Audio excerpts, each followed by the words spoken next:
Texas, the biggest execution chamber in America. More than 580 people have taken their last breath here, under the needle. In this video, you will hear 10 names. Some strangled a pastor, some ended the life of their own child, some shouted that Texas was ending an innocent life. What did they do?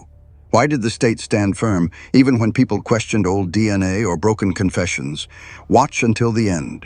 Then you decide who deserved it and who did not. Before we begin, please like, share, and leave a comment. Tell us which country or state you are watching from. Let's see how far these stories reach. First, Steven Lawayne Nelson. On a cold Texas morning, Steven Lawayne Nelson sat alone. The room was quiet, except for the soft click of metal and needles. 13 years before that day, he ended a young pastor's life inside a small church in Arlington. That act locked him away and set him on death row.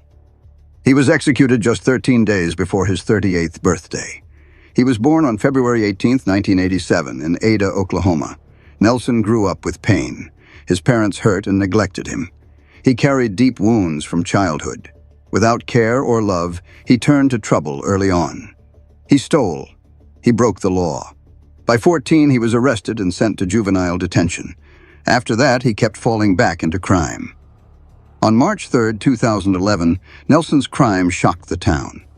At that time, he was on probation for hurting his girlfriend. He went into North Point Baptist Church in Arlington, Texas. He planned to rob the place. Inside, he found Clint Dobson, a 28-year-old pastor, and Judy Elliott, 69 years old. Nelson attacked Dobson. Dobson did not survive. Elliott was badly hurt but lived. Nelson took their things, a laptop and Elliott's credit card. He used the card to shop. DNA and other proof tied him to the scene. While waiting for trial, Nelson struck again. On March 19, 2012, in Tarrant County Jail, he ended the life of another inmate. His name was Jonathan Holden. Reports say Holden used harsh words that angered Nelson. Nelson tricked him closer, tied him up, and he did not walk out alive. After, Nelson seemed pleased. Nelson claimed he did not end Dobson's life himself. He said he only watched. But the proof and witness stories were too strong. On October 16, 2012, he was sentenced to death. The court saw his long record and his violence behind bars. Nelson spent 13 years at the Alan B. Polunsky unit. He appealed many times. Every appeal failed. On February 5, 2025, the state carried out his sentence. He did not ask for a special last meal. He ate a simple lunch: bologna, black-eyed peas, carrots, and juice. His last words were, "I will always love you no matter. Our love is uncontrollable. I'm at peace. I'm ready to be at home. Let's ride, Warden." Steven Lawayne Nelson's story ended that day, but the pain he left behind still lives on in those who loved Clint Dobson. Second, Ramiro Felix Gonzales. On January 15, 2001, 18-year-old Bridget Faye Townsend vanished after leaving her boyfriend's home in Bandera County, Texas. She did not know that was the last time anyone would ever see her alive. Her story stayed a mystery for more than a year, until one man finally confessed. Ramiro Felix Gonzales was 18 at the time. He admitted he was the one who ended Bridget's life. While locked up, Gonzales told officers that he had taken Bridget to his family's ranch. There, he forced her to stay, harmed her, then ended her life with a single gunshot. He left her remains in a remote field in southwest Texas. Over a year later, Bridget's body was found. By then, Gonzales had already been arrested for a different crime. The truth about Bridget's last moments only came out when Gonzales, under questioning for another case, finally told police what he had done. At first, he blamed others. He changed his story many times. But in the end, he admitted he acted alone. In 2006, Gonzales went through a long and harsh trial. He was sentenced to death. For nearly 18 years, he filed appeal after appeal, hoping to delay his sentence. But on June 26, 2024, the day Bridget would have turned 42, he faced his fate. Gonzales came from a painful past. He was born into a family that gave him no care or safety. His mother struggled with addiction and left him behind. He grew up with his grandparents. As a child, he suffered deep trauma, including abuse. These wounds were part of his dark path later in life. But nothing could excuse what he did to Bridget. On June 26, 2024, Ramiro Felix Gonzales was put to death at the Huntsville unit. Before he passed, he spoke to Bridget's family, trying to say he was sorry. "I can't put into words the pain I have caused y'all, the hurt that I took away. I cannot give back. I hope this apology is enough. I lived the rest of this life for you guys, to the best of my ability, for restitution, restoration, taking responsibility." Even with those final words, the pain he caused Bridget's family never faded. Her mother could not forgive him. She believed nothing could justify what Gonzales did, no matter the reason. That same day, Gonzales died, on what would have been Bridget's 42nd birthday. His apology did not change the past. The loss her family felt never went away. Third, Arthur Lee Burton. On July 29, 1997, 48-year-old Nancy Adelman, a mother of 3, went missing while out for a run in Houston, Texas. The next day, her body was found in a wooded area near Bray's Bayou. She had been harmed and left behind. Arthur Lee Burton was 27 years old at the time. He was a father of 4 and had a wife. Burton later admitted he had taken Nancy, forced her into the woods, and ended her life. Later, he tried to take back his words. He said police forced him to confess, but the proof left no doubt. Burton was born on March 29, 1970, in Bastrop, Louisiana. He never knew his father. He grew up in poverty, often without enough food or even electricity. As an adult, Burton had a family but carried a long record of crime. At 18, he joined others in a string of thefts, 39 crimes in just 1 month. He also turned to selling drugs and became addicted himself. On that summer night, Nancy was jogging near her home. Burton grabbed her and dragged her into a nearby wooded area. There, he forced himself on her. When she fought back, he used her own shoelace to stop her from breathing. He left her in the woods and ran. Police searched for days. A witness had seen a strange man near Nancy's street that night. That lead pointed to Burton. When officers brought him in, he confessed. He later claimed it was forced, but the crime scene held details only the person responsible would know. In 1998, Burton was sentenced to death. Over the years, he kept filing appeals. He said he was forced to talk and that he had an intellectual disability. The courts reviewed every claim. Each one was denied. On August 7, 2024, after the final appeals failed, Burton was put to death by injection at the Huntsville unit in Texas. In his final words, Burton spoke to those he had hurt, especially Nancy Adelman's family. His last words were, "Bird is going home." With Burton's death, Nancy's family found some measure of peace. Her daughter, Sarah Adelman, shared that she did not watch the execution. Instead, she chose to remember her mother through her book, The Lamp-Black Blue of Memory, My Mother Echoes. In it, she wrote poems and stories to keep her mother's memory alive, even through the darkest grief. Fourth, Travis James Mullis. On a cold morning at the end of January 2008 in Galveston, the wind from Seawall Boulevard cut through empty streets. There, someone found the small body of a baby boy, only 3 months old. He was wrapped in a thin blanket and left by the roadside. His name was Elijah Mullis, a baby whose life ended before it could even begin. Travis James Mullis, 21 years old at the time, was driving aimlessly after an argument with his girlfriend. In the back seat, Elijah lay quietly crying now and then. Mullis stopped the car in Galveston and stepped out, leaving behind a wound that would never heal for Elijah's family. In his confession, he admitted causing his son's tragic death, hoping to make everything end. For 3 days, Mullis ran through several states, but he could not run from what he had done.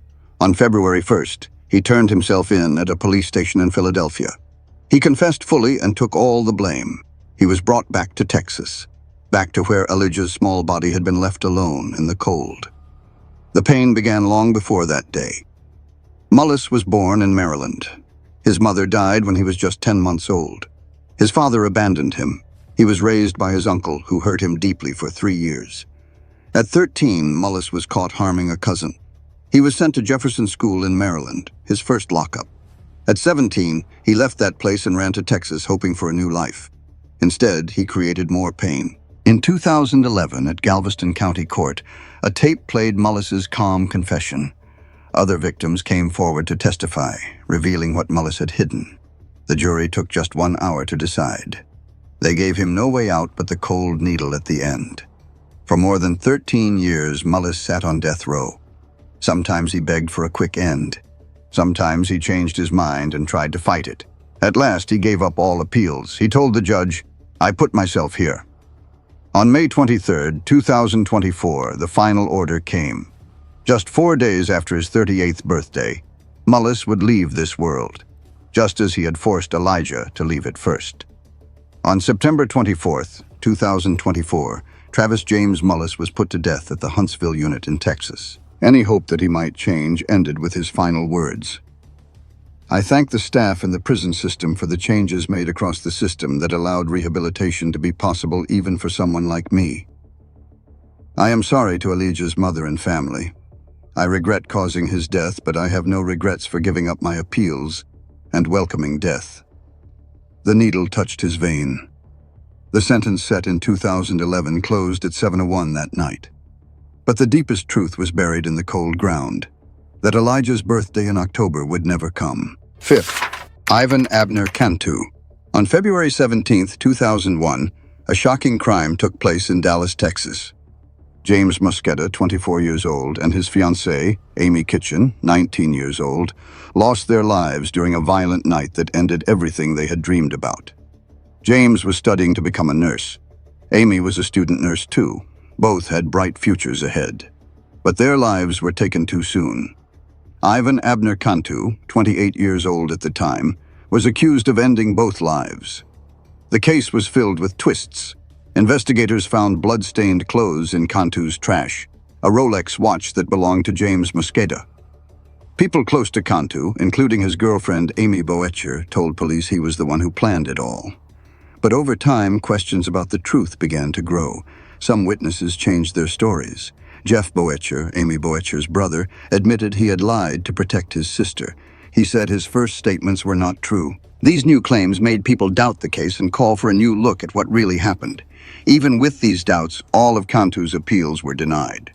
On February 17, 2024, exactly 23 years after the crime, the court stood by the sentence. On September 23, 2024, Ivan Abner Cantu was put to death. In his last words, Cantu spoke with emotion. "I want you all to know that I don't think that this situation here will bring you closure." His final words sounded like a call for fairness, but they left behind questions that may never be answered. Until his last moment, Cantu said he was innocent, but the law did not change its mind. The final sentence ended a long fight to clear his name. Sixth, David Santiago Renteria. On July 11, 2001, 5-year-old Alexandra Flores disappeared while Christmas shopping with her family at a Walmart in El Paso, Texas. The next day, her small body was found in an alley more than 16 miles from the store. Police launched an urgent investigation. Clues and security camera footage pointed to David Santiago Renteria as the suspect. He was 25 years old at the time. Renteria was arrested and later confessed. He told police he had taken Alexandra, and when she cried, he attacked her. His actions ended her young life. Alexandra's body showed severe injuries before it was left behind. With strong evidence, including his own words, Renteria was sentenced to death in 2003. For years, he claimed his confession was forced and said others had threatened him. Still, despite some doubts about the process, the case closed with him as the one responsible. Over more than a decade, Renteria filed many appeals. He tried to overturn his sentence or delay his execution. Some new witness statements came up later, but none were enough to change the outcome. On July 26, 2024, 23 years after Alexandra's life was taken, David Santiago Renteria was put to death. The night before, he gave a final apology to her family. "Not a day goes by that I don't think about that day and what happened. To those who showed compassion and stood by me, you are my true family, and I am grateful. I have hurt many people. I ask for forgiveness for the pain I caused." His apology, though sincere, could not ease the pain Alexandra's family carried. Justice was done, but questions about fairness stayed behind. Her mother especially never stopped fighting for the truth, even though nothing could bring Alexandra back. Renteria's final words closed the case but could never erase the loss her family will always feel. Seventh, Brent Ray Brewer. On November 9, 2023, Brent Ray Brewer, 53 years old, was put to death at Huntsville Unit, Texas. His execution ended a long, troubled path that began more than 30 years ago with a deadly crime he committed at 19. In 1991, Brewer was sentenced to death for ending the life of Robert Laminack, a 66-year-old man from Amarillo, Texas. The crime happened when Brewer and his girlfriend, Christy Nystrom, asked Laminack for a ride. Along the way, Brewer attacked him and took $140. Years later, in 2007, the Supreme Court overturned his sentence because the jury had not been given full instructions about factors that could reduce his punishment. But in a new trial in 2009, Brewer was again sentenced to death. During his time behind bars, Brewer joined religious programs. He showed deep regret for what he had done and asked for forgiveness from Robert Laminack's family. Before his final moment, Brewer shared his last words. "I want to say to the victim's family that I cannot find the words to fix what I did. I just want you to know that this 53-year-old man is not the reckless 19-year-old boy from 1990. I hope you find peace." Even with his regret, Robert Laminack's death and the pain his family carried never changed. During his trials, Brewer's case drew more debate when people questioned testimony from psychiatrist Richard Coons. Coons had once claimed Brewer would always be a danger, but later that claim was called junk science. On November 9, 2023, after all appeals and pleas were denied, Brewer was given a lethal injection of pentobarbital. He passed away 11 minutes later, closing one of Texas's most debated cases. 8. Jedidiah Isaac Murphy. On October 4, 2000, in Garland, Texas, Jedidiah Murphy, 28 years old, approached 79-year-old Bertie Lee Cunningham as she was out running errands. Murphy took her belongings, forced her into her car's trunk, and ended her life with a gun. He left her body in a creek nearby and used her credit cards as if nothing had happened. Just 2 days later, Murphy was arrested. He confessed and showed police where he had hidden Mrs. Cunningham's body. In court, Murphy claimed it all started with an argument that got out of control. But the scene and witnesses told a different story. It was no accident. In 2001, Murphy was sentenced to death. For 22 years, he stayed behind bars, joining religious programs and showing deep regret. He wrote letters to Mrs. Cunningham's family saying he hoped they could find some comfort. One of his final messages read, "I truly apologize to the victim's family. I hope this can help you find a little peace." On October 10, 2023, Murphy was put to death at the Huntsville unit in Texas. After the injection, he passed away in 11 minutes. His last words were simple but heavy. "I want to say to the victim's family that I cannot find the words to fix what I did. I hope this helps you, if it can, to bring some closure." Even though Murphy showed regret, nothing could bring Mrs. Cunningham back. Her family's loss could never be filled. His final words were a reminder. No amount of sorrow can bring back a life wasted on the wrong choices. 9th, Arthur Brown Jr. In Houston, June 1992. A heavy summer night settled over an old house on Brownstone Lane, a house where 4 people would never wake up again. Arthur Squirt Brown Jr., 31 years old then, and 2 others broke in after dark. They tied up 6 people. It was all for drugs and cash. Shots rang out. The ropes hit the floor. Among the victims was a woman 7 months pregnant. She never got to hear her baby's first cry. In October, Texas officers took down the ring. Brown was arrested, brought in for questioning. He stayed quiet, then said, "I did not pull the trigger." But one survivor pointed straight at him. In a few days, Houston's court connected the dots. 4 lives, 1 gun, 1 fingerprint. Brown became the prime name on death row. One accomplice died by injection in 2006. The other got life in prison with no way out.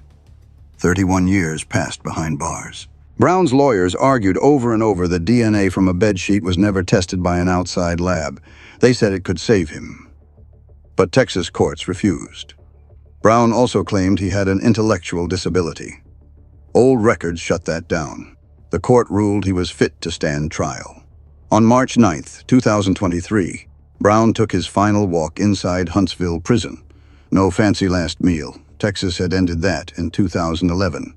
Death row meals stayed simple, same as any other day. Only the moment was different. On the gurney, Brown looked through the glass at the victims' families. His voice was rough but calm. "What's happening tonight is not justice. This is the death of an innocent man. Tonight, Texas will end another innocent life."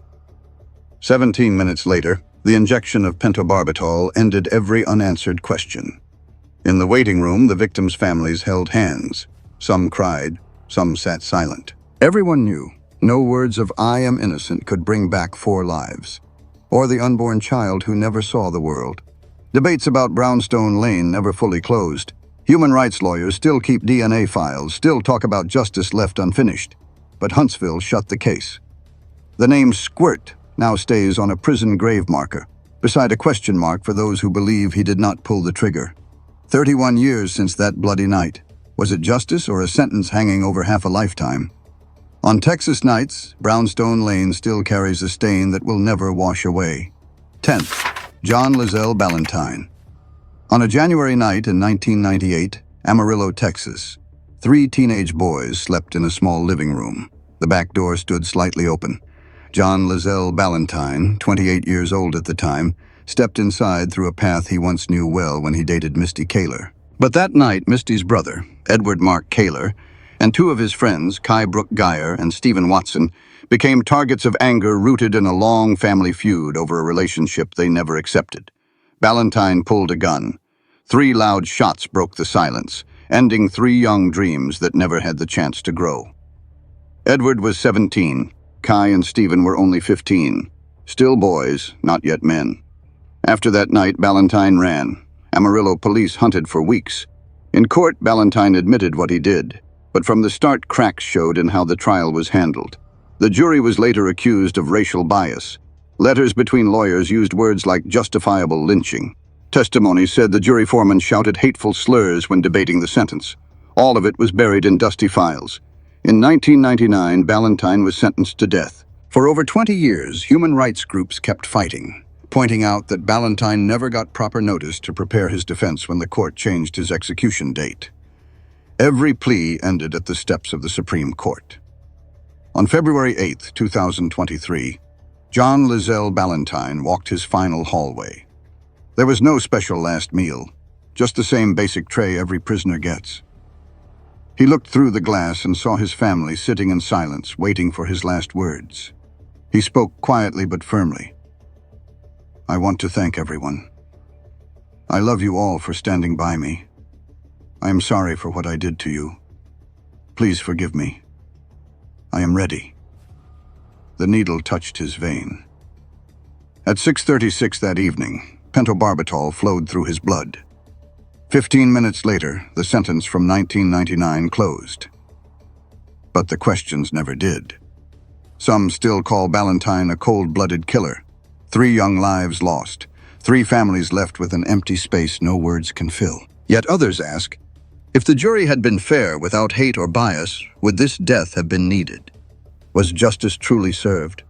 Amarillo fell quiet again after that night. The 3 boys could not speak their final words. Balentine closed his eyes, leaving behind a question that hangs in the dark.